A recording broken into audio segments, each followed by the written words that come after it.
Hello, abusuafo, modofo pa ifiajemfo ankra yeshia. Ene yeda di kanya mema wakwaba. Pacho so subscribe ya wabo modern na wa subscribe. Na nienti a esese wo subscribe ne se. Bron yiso. Niema ebiesa nti na ya yeba yebebo nkuru ha. Yebo nkuru. Ni yebo nkuru so ni yetu ye hofo. Tontonte ye no monsanso ni ye fa adwene anambwa. Sa pepepe ne yeko. Sa nso ne yeka. Yehia ewo afikyiri wa yebebo nkuru. Yebebo ampe kakra, yebebo jako kakra. Yebeto aba kakra, yeto ludu kakra nso ni nyina ne yefa adwene. Niema bi esanti a yehia wa ha ne yedi kan. Ye kae ho sania yete. Ene ne yenti obo ade boye. Ne yeto ye bien. Ye hyehyehye ye hu nkuran ewo niema baako abien bi a yebetimi adwendwene ho ahwe se beboya yen wo ya abrabo yi mu a. Niema bi esa. Ne yeto ye biesa. Afei so no yede baako abien bi enso toto na kwan ma wodwene ho ehwe se wode kan wa abrabo ho a ebeboya wana. Eni nti na ya yehia wa agoroprama yi so. Na ene asem a edegwa no mise ye frɛ ni se wubufu bebrea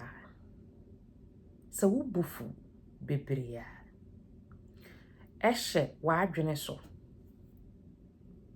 ema sabie nyaado aya nyansa esese wunya na wode ka wonsem bi ebufu nti na asam na yera denti na ya wubufu de nenen sa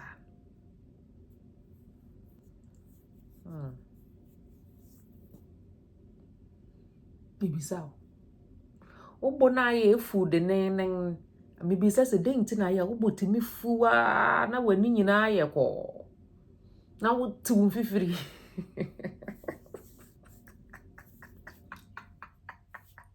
o kasa crazy so denti na ya wubufu de nenen sa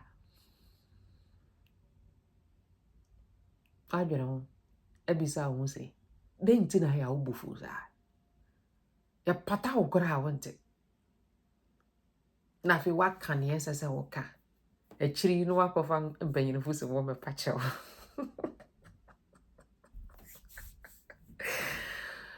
oh man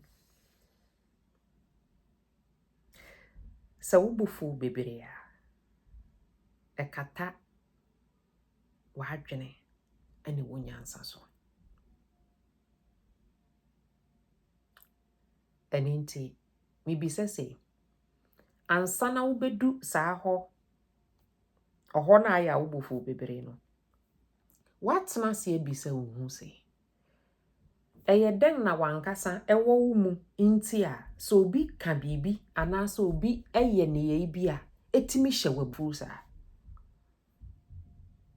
ebisa mpanyinfo se bibi ensi kwa nti kukuru ni nso gyaye a keke ni nso be gyaye nti ebia na kukuru bi wo wadwene mu dedawo nti so obi de ne keke be boso pe na ye be boso chaskara pipso chaskara o ka se nyum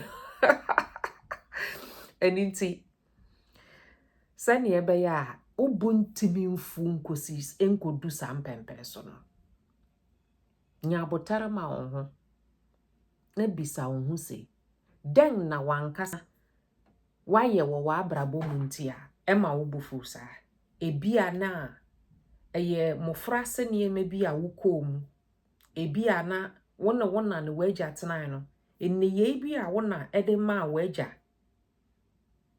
asetena bi a wagya ene wona ede tenan tania wo mofra brim ne wankasa osuahu mu abrabo aye wo nintino se wuhu saade ne biema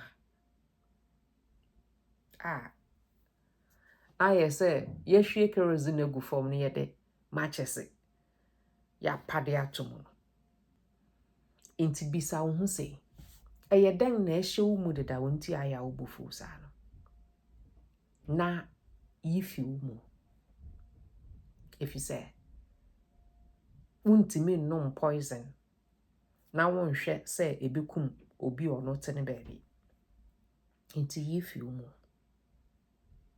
na sɛ obi hyɛ wo bufu mpo a wankɛse wo na wo ma me bufu yi because obi ani wo obetimi ama wo bufu je wankasa o ma wo ho kwan sɛ wo bufu na ansana wo bu nso befu akodu sa mpempenso no so no na ɛwɔ ne ewo wo mu dedaw a akɔkenyan ne obi ayɛ ne obi aka ɛne ne wahu enti na ya wo bufu saa no enti ene me hye wo nkuran sɛ tena ase na ye wo ho aduru na nea wankasa ye hye wo bufu bebre no yifi wo na ye nyina ewiase ya obo ade de adom ye ntena mu asomdwe mu wodofo pa efiagyemfo a ankra ye behia ewa agoroprama no so